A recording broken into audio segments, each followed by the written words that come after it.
We know how good budget IEMs have become. But what about hyper budget IEMs? Today, we will be looking at one such hyper budget IEM. I'm Obie from OB ODIO. Let's talk about the CVJ Stepless.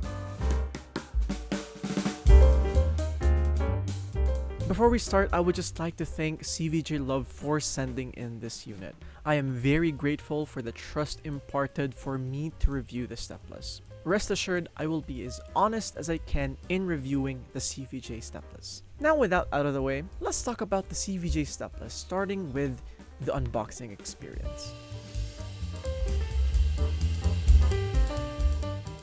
The CVJ Stepless comes in a rather large but flat box that includes the IEMs themselves, a brown cloth pouch, silicone tips, a velcro strap, and the necessary paperwork. The tips that come with the Stepless has a pretty cheap feeling that can cause some irritation if you have pretty sensitive earlobes. The inclusion of that carrying pouch, however, is very welcome as you don't really see much IEMs nowadays, especially budget IEMs, come with a carrying pouch. Now let's move on to the build and fit. The CVJ Stepless comes with a fixed TPE cable of about 1.2 meters in length, terminated to 3.5 millimeters, and comes with an inline mic. The sound quality of the mic is quite decent, and I do see myself using this for calls and simple recordings, but the noise isolation and cancelling could be better. The cable overall is decent with a bit of memory to it. The texture of the cable itself is slightly powdery, but it did not irritate my sensitive face. Sadly, it does omit from that chin cinch, which I would say is essential, especially for memory-prone cables. There are no ear hooks included, but the cable is malleable enough to be worn in an over-ear fashion. There is a bit of microphonics, but again, this is alleviated by wearing the CVJ Stepless over ear rather than cable down. Overall, not really a fancy cable, but it does get the job done. It is a bit memory prone though, so I highly suggest making the most out of that Velcro strap when storing the IEM, but its thickness is quite adequate, and that inline mic makes it a usable cable for daily use. Moving on to the drivers itself, the Stepless comes with a 6mm single dynamic driver housed in an aviation grade aluminum material. My unit comes in a shiny chrome, but you may omit for the black shell that also comes with a black cable. Comfort is quite good as expected from bullet types, as I never really felt any pressure points in or around my ear. Sadly, the stock tips really does not complement the CVJ Stepless, as not only does it feel cheap and slightly irritating, it also causes a bit of pressure buildup on first wear. This could also just be a me problem, as everyone else that tried the CVJ Stepless didn't really have the same experience as I did. The seal is quite good, but some noise can get in, especially when there's no music or sounds playing and you're in a pretty noisy background. Overall, the build is alright. The lightweight aluminum makes it really comfortable for long listening sessions and just in general purpose usage. Its small form factor of being a bullet type also makes it very comfortable for people with smaller ears. It also makes it really comfortable as sleep buds, which is quite in line for its advertisement for being sleep buds. It's durable, but it definitely does not feel premium, so if you're expecting for premium build quality, it's not here. But if you're expecting for durable, the CVJ Stepless is durable enough. For that, I will be giving the CVJ Stepless a score of 5 out of 10 for build and fit. Now let's move on to the sound impressions. The Stepless was tested using a Venture Electronics Megatron, Zishan U1, Not by VE Abigail, and the Huawei Nova 7 SE, which is a non-hi-fi phone. My test tracks can be found below in the description, along with a document explaining what to look for in each track. The CVJ Stepless features a bright V-shaped sound signature with a lot of emphasis on the treble. The CVJ Stepless has an impedance of 16 ohms and a sensitivity of 101 decibels, which, just like its bullet-style contemporaries, makes it quite hard to run. For that, I highly suggest using a dongle DAC at least to make your experience with the CVJ Stepless better. Starting with the bass, I would say that this is a very well-tuned bass with mid-bass emphasis over sub-bass. That sub-bass roll-off may occasionally lack engagement and energy, but it is well complemented by that mid-bass elevation that has a lot of warmth and body to it. The Stepless is more impactful than luscious, but it does lack some texture and detail. Transient speeds are also on the slower side, so it can make some notes sound dull and mushy sounding. Overall, a solidly tuned bass response that lacks texture, detail, and kind of slow transient speed, but overall, really well tuned. For that, I will be giving it a 6.5 out of 10.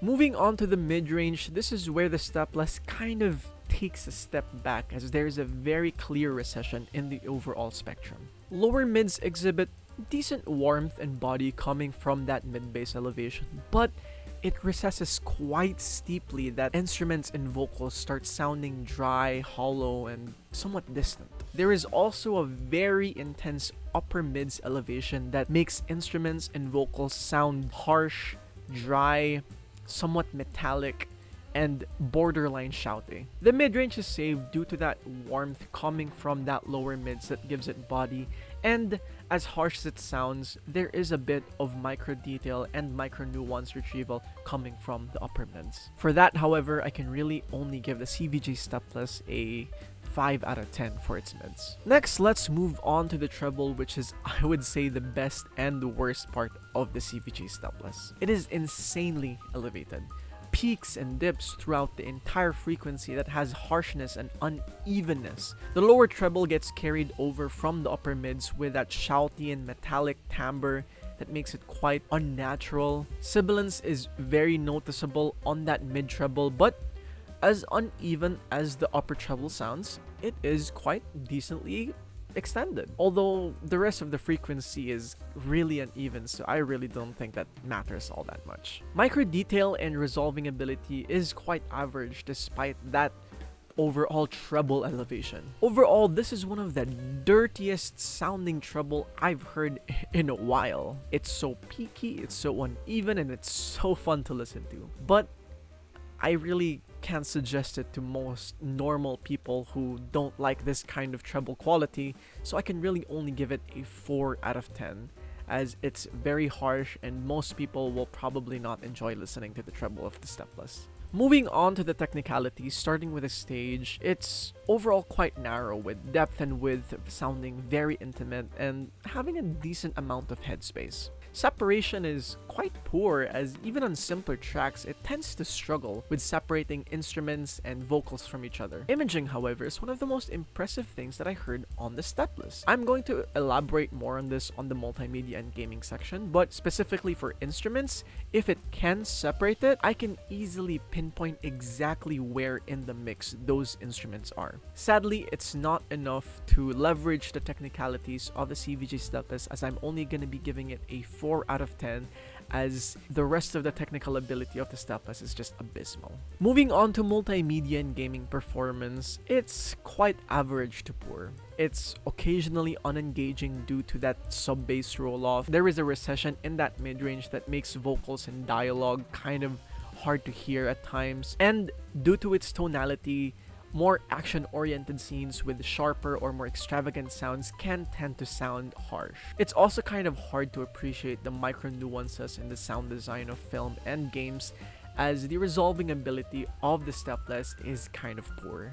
I will say though that comfort is one of the best parts about the Stepless, as I was able to spend a long time binge watching shows, just casually browsing through the internet with the Stepless without me really experiencing all that much issues or pain in my ear. But again, one of the most impressive things that I found that the Stepless did was imaging. Specifically for competitive games, it's really impressive how well I can exactly pinpoint where enemies would be. Not only that, but it comes with a really decent inline mic that won't be too much of an issue for people to try to understand you whenever you would try to communicate with them. But I really don't think that this is enough to leverage the Stepless to be a really good multimedia and gaming experience, which is why I'm only going to be giving it a total of 5 stars out of 10 for multimedia and gaming. Now let's move on to comparisons. Starting with the EDA balance, the EDA balance sports a more neutral sounding sound signature compared to the Stepless more bright V-shaped sound signature. Technicalities overall is just better on the EDA balance as well as tonality. But oddly enough, the Stepless is a better value to get because it comes with a pouch, whereas the EDA balance comes with tips and a cable, and that's about it. Fit may vary from person to person, but I found both the EDA balance and the CVJ Stepless to be comfortable, albeit different form factors. Next, let's compare it to the KB Ear Little Q. Now, the KB Ear Little Q features a more lush but equally V-shaped sound signature with more emphasis on the bass rather than the treble. The KB Ear Little Q is more relaxing to listen to, which is a polar opposite compared to the CVJ Stepless. I would even say that because they have a similar form factor of being bullet types, I think that the KB Ear Little Q fits that Sleep Buds advertisement that the CVJ Stepless was being put at, thanks to its tuning being a lot more relaxing and better for long listening sessions, and especially for just laying down and sleeping. Overall though, what do I think of the CVJ Stepless? Well, the CVJ Stepless is a comfortable, sturdy, and pretty practical IM that if you really like treble and you're not sensitive to treble, it would be a pretty decent choice. But that upper mids elevation all the way to the treble just kind of ruins its overall tonality that makes it kind of hard to recommend to most people. I personally love the CVJ Stepless as the treble is just so dirty and fun to listen to, but I really can't imagine most people enjoying the overall tonality that the CVJ Stepless has. For that, the overall score of the CVJ Stepless is at 24.5 points out of 50, which is a C+. It's a good budget beater that is comfortable and decently practical, but its overly bright tonality puts it a step away from something that I would recommend comfortably, and that's the CVJ Stepless. Thank you so much for watching this review. I am still trying to figure out what I want to do or how I want to do the review, so please forgive me if this kind of looks a bit janky or whatever, but again, I appreciate you going through the entire video. If you'd like to see more of my content, don't forget to like and subscribe. If you want to see more of my content elsewhere, I have my social medias linked down below. Please follow them. Please do share and stuff like that. And with that, it's been OB Audio. See you and enjoy music.